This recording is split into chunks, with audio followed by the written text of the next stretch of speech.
I'd have to buy a new phone as soon as I could.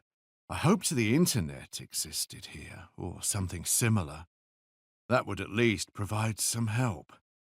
Having sped past the square in front of the Moskovsky Vauxhall rail station, where I'd read the pre-revolutionary name, Nikolevsky Vauxhall, we turned onto Suvorovsky Prospect.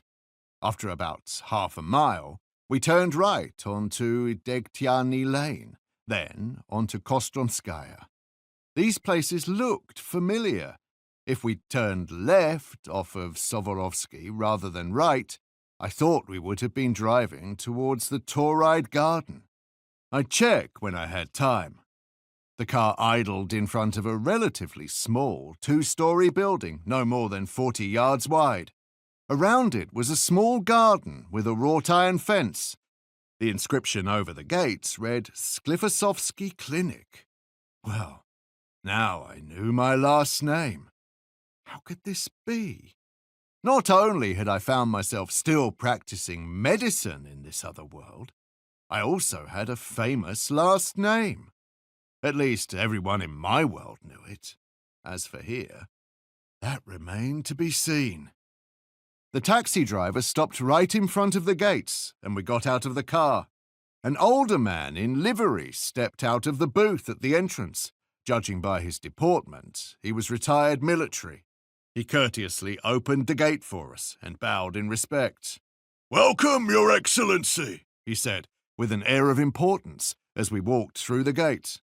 "Dr. Sklifosovsky, your father, has been running his souls to the ground looking for you, and he says your telephone was turned off when he urgently needed to contact you. So, be aware, he is not in the finest mood today." I just nodded at him without offering a reply. I didn't have one. My father's bad mood as a result of my absence and being unreachable was most likely known even by the mice in the cellar. It was clear that this would be a scandal here, and I'd be accused of something I had no idea about. My concern grew with every step we took toward the wide porch with its marble stairs.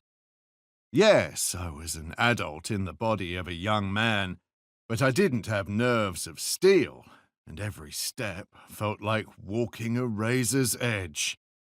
"You go first," Ilya said with an innocent glance, and he opened the wide carved door for me. What a doorman I'd found! I breathed in and let it out slowly, activating the vagus nerve to calm my pounding heart, which was threatening to leap out of my chest and live a life of its own. I was meeting my father for the first time, and he was in a sour mood. I hoped my experience interacting with thousands of patients from all walks of life would suffice. I took one more slow breath, then walked inside.